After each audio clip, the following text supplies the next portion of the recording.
Charlie Kirk, the CEO and co-founder of Turning Point USA, was sitting beneath a large white tent marked with banners that read, "The American Comeback" and "Prove Me Wrong." He was holding a microphone, addressing a crowd of students and community members gathered in the Sorensen Center courtyard. Suddenly, a single shot rang out. In a moment that would quickly spread across social media, Kirk grabbed his neck as blood poured from his left side. Gasps erupted from the audience, screams filled the air, and what had been a lively political event spiraled into chaos. Students scattered in panic, some rushing for safety while others froze in disbelief. The aftermath of the attack authorities confirmed that Kirk was rushed to a nearby Utah hospital in critical condition.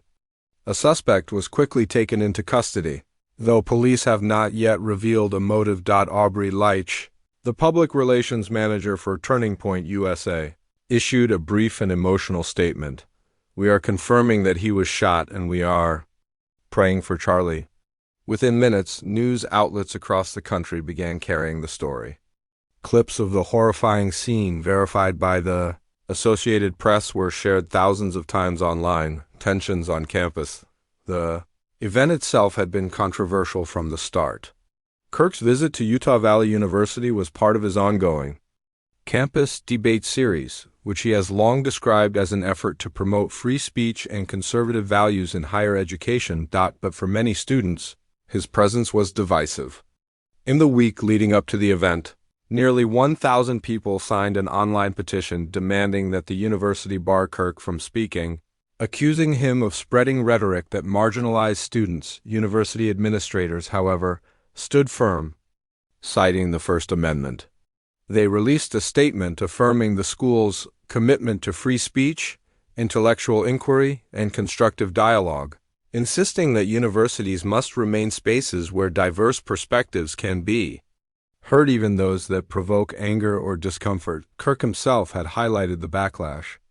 Just days before, he posted on X, formerly Twitter, "What's going on in Utah?" alongside screenshots of news clips covering the uproar over his appearance.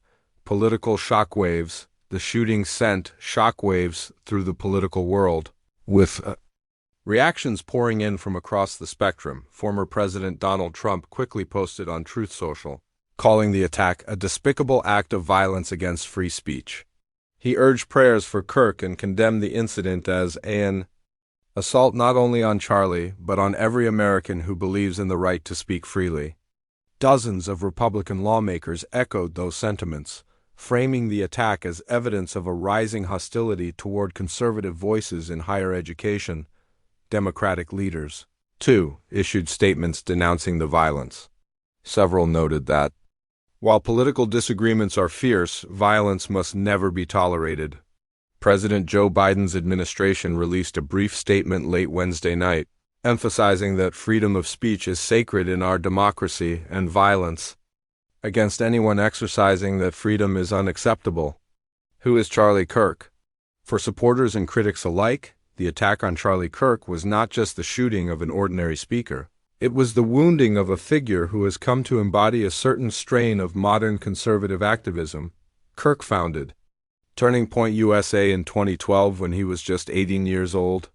What began as a small youth organization aimed at promoting conservative principles on college campuses soon ballooned into one of the most influential right-wing nonprofits in America under Kirk's leadership. TPUSA became a powerful presence, hosting conferences, training young activists, and building an enormous social media following. Kirk himself became a frequent guest on Fox News, a speaker at Republican conventions, and an outspoken ally of Donald Trump. To his admirers, he's a fearless defender of free markets, traditional values, and free speech.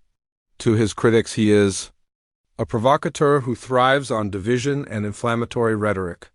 Either way, his presence on college campuses has rarely gone unnoticed.